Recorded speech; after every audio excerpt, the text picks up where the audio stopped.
नमस्कार, स्वागत आहे तुमचं प्रमिलास रेसिपीमध्ये.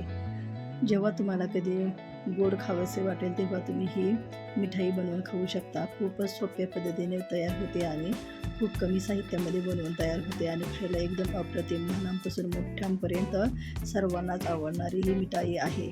चला तर मग रेसिपीला सुरुवात करू.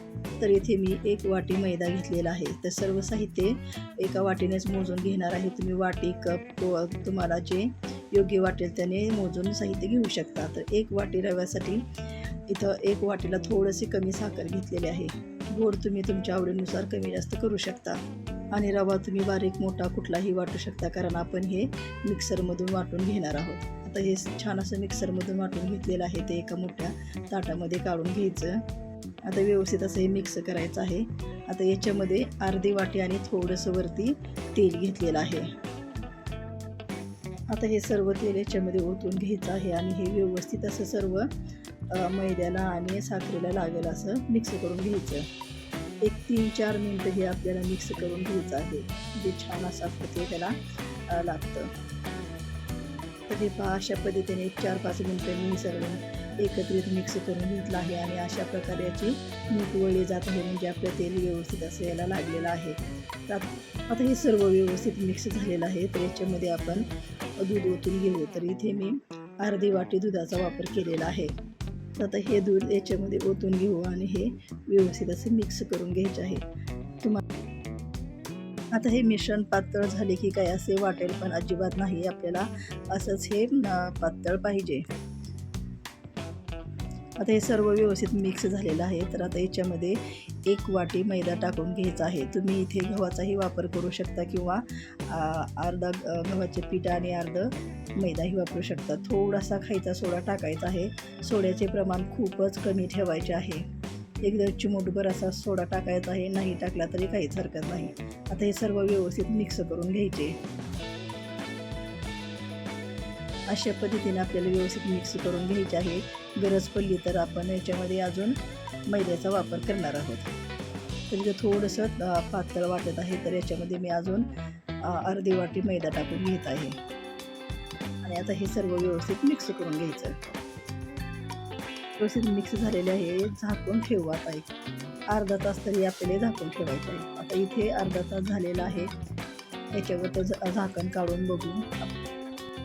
तर बघू शकता, छान असं आपलं हे पीठ मुरलेलं आहे आणि जाळी पण खूप छान अशी पडलेली आहे, म्हणजे आपले हे व्यवस्थित असं पीठ बनलेलं आहे. तर आता एका चमच्याच्या साह्याने आपण हे गोळा घ्यायचा आहे. बघू शकता, आता हे अजिबात हाताला चिटकत नाही. पहिल्यांदा हाताला चिटकत होतं. आता हे व्यवस्थित असं आपलं पीठ झालेलं आहे. तर असं याला गोल गोल आकार करून द्यायचा आहे. तुम्ही कुठल्याही आकाराची ही मिठाई बनवू शकता. जास्त जाड पण बनवायची नाही, थोडीशी पातळच ठेवायची आहे. तर आता अशाच पद्धतीने हे सर्व मी बनवून घेणार आहे. विलायचीचा वापर केलेला आहे, तो व्हिडिओ स्किप झाला. विलायचीमुळे याला खूप छान अशी टेस्ट येते, त्यामुळे विलायचीचा नक्की वापर करा. तर बघू शकता, अशा पद्धतीने मी हे पेढ्यासारखे हे बनवून घेतलेले आहेत. आता गॅस चालू करायचा आहे आणि गॅसवरती कढई ठेवून द्यायची आणि त्याच्यामध्ये आवश्यकतेप्रमाणे तेल ओतून घ्यायचे आहे.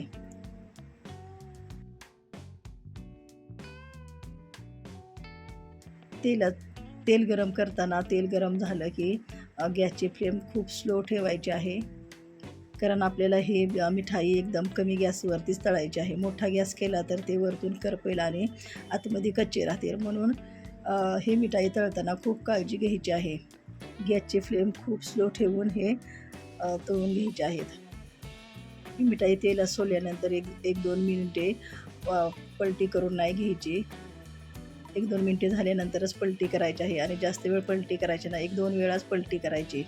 आता ही व्यवस्थित आपले एका साईडने तळलेले आहे, तर मी हे पलटी करून घेतलेले आहे. बघू शकता, छान अशी आपली मिठाई बनवून तयार होत आहे. काढून घेऊ आणि राहिलेली ही सर्व मिठाई मी अशाच पद्धतीने तळून घेणार आहे.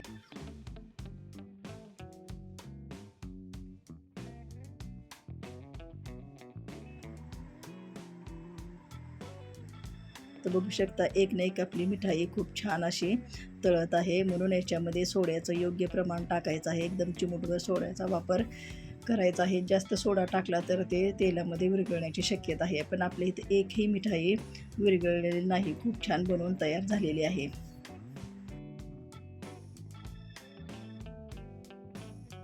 राहिलेली पण सर्व मिठाई मी अशाच पद्धतीने तळून घेतली आहे आणि खूप छान अशी ही बनवून तयार होते. मुलांना खूप आवडते.